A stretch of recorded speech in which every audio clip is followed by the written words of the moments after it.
Vida de los santos. Alban Butler. 13 de julio. San Eugenio, obispo de Cartago. Las provincias romanas del África fueron durante mucho tiempo una de las regiones más ricas e importantes del imperio. Pero cuando los emperadores descuidaron el resto del imperio para defender Italia, Genserico, el rey de los vándalos, se apoderó en poco tiempo de las fértiles provincias africanas. Los vándalos, que eran cristianos contaminados por la herejía ariana, devastaron el norte de África, saquearon las iglesias y monasterios, quemaron vivos a 2 obispos y torturaron a varios más para que les entregasen los tesoros de sus iglesias, arrasaron los edificios públicos de Cartago y desterraron al obispo de la ciudad. San Codubuldeus, junto con muchos otros, excluyendo el breve gobierno de San Deogracias, la sede episcopal de Cartago, había estado vacante durante medio siglo. El año 481, Hunerico, el sucesor de Genserico, permitió a los católicos elegir un obispo para Cartago, bajo ciertas condiciones. La elección del pueblo recayó sobre Eugenio, un ciudadano de Cartago que se distinguía por su saber, celo, piedad y prudencia. Eugenio se hizo querer tanto por su grey que todos los cristianos hubiesen dado con gusto la vida por él.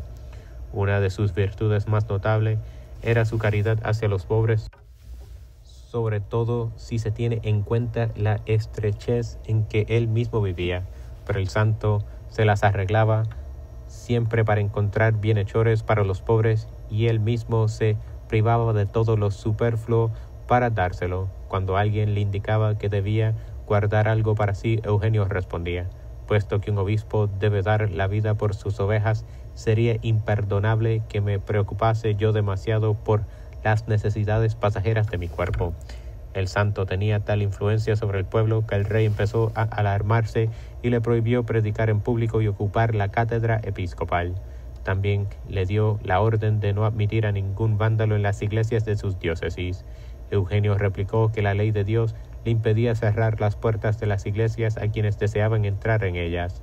Entonces Hunerico apostó un cuerpo de guardia ante las iglesias católicas, y en cuanto se acercaba un hombre o una mujer del pueblo vándalo, a los que se reconocía fácilmente por sus vestimentas y sus largas cabelleras, los guardias se apoderaban del intruso, le metían los dientes de una horquilla de madera en los cabellos, los retorcían y mediante un violento estirón les arrancaban el pelo y la piel del cráneo.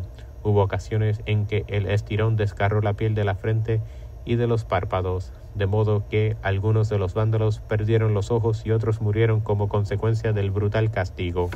Los guardias solían organizar trágicas procesiones por las calles de la ciudad con las mujeres cuyas cabelleras habían sido arrancadas de la manera descrita, a fin de que el terrible espectáculo sirviese de escarmiento a los demás. Así fue como se inició una violenta persecución en la que no solo sufrieron los vándalos, sino los cristianos en general. Al principio los perseguidores dejaron en paz a San Eugenio. Poco después, Hunerico le convocó, lo mismo que a los otros obispos católicos, a una reunión con los obispos arianos de Cartago. San Eugenio respondió que la reunión le parecía arbitraria, puesto que los arianos iban a actuar como jueces, y pidió que si se trataba de una causa común, se invitara también a los representantes de otras iglesias, especialmente a los de la Iglesia de Roma, que es la cabeza de todas. El santo añadió: yo mismo escribiré a todos mis hermanos en el episcopado para mostraros cuál es la fe común de la Iglesia. Se cuenta que por la misma época un hombre llamado Félix, que había estado ciego durante mucho tiempo, pidió a San Eugenio que orase para que recobrara la vista, pues en una visión se le había ordenado que acudiese al obispo. Eugenio se mostró renuente, pero al fin, después de haber bendecido la fuente bautismal, la víspera de la Epifanía, dijo el ciego: ya te he repetido que soy un pecador y el más miserable de los hombres. Sin embargo, ruego a Dios que muestre su misericordia al devolverte la vista por la fe que tienes en él. Acto seguido, trazó la señal de la cruz sobre los ojos del ciego, y éste quedó sano. Hunerico mandó llamar a Félix e hizo una investigación sobre las circunstancias del milagro. Como era imposible negar los hechos, los obispos arianos dijeron al rey que San Eugenio había empleado las artes mágicas.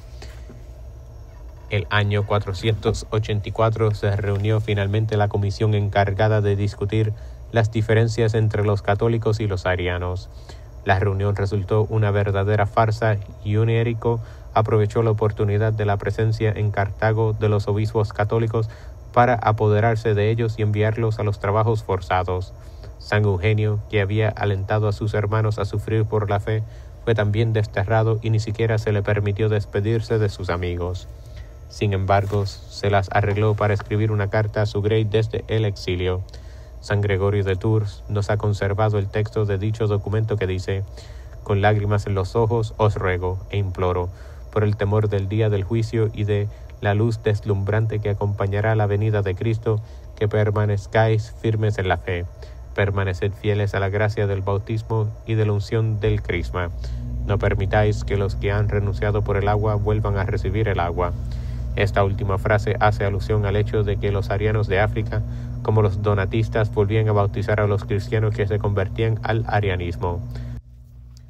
Más adelante agrega que, si permanecen constantes en la fe, la distancia y la muerte no podrán separarles de él, que él es inocente de la sangre que va a derramarse y que su carta será leída ante el tribunal de Cristo para condenación de los apóstatas. Y añade: «Si vuelvo a Cartago, os veré de nuevo en esta vida. Si no regreso, nos encontraremos en la vida venidera.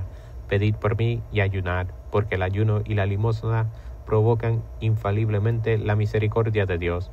Pero sobre todo, no olvidéis que no hemos de temer a aquellos que solo pueden matar el cuerpo». San Eugenio fue trasladado a la providencia de Trípoli, donde se le confió al cuidado de Antonio, un obispo ariano que le trató brutalmente. Durante aquella persecución, los apóstatas se distinguieron por la crueldad con que trataron a los fieles. Citaremos como ejemplo el caso del apóstata Elpidóforo, que fue nombrado juez de Cartago. Cuando San Murita, el diácono que había servido de acólito en el bautismo de Elpidóforo, compareció ante él, llevó consigo la túnica blanca del neófito, con que había cubierto al apóstata al salir de la fuente bautismal. Mostrando la túnica a toda la asamblea, San Murita dijo: «Esta túnica servirá de testimonio contra ti cuando el juez de vivos y muertos venga a juzgarnos en el último día. Por esta túnica serás condenado».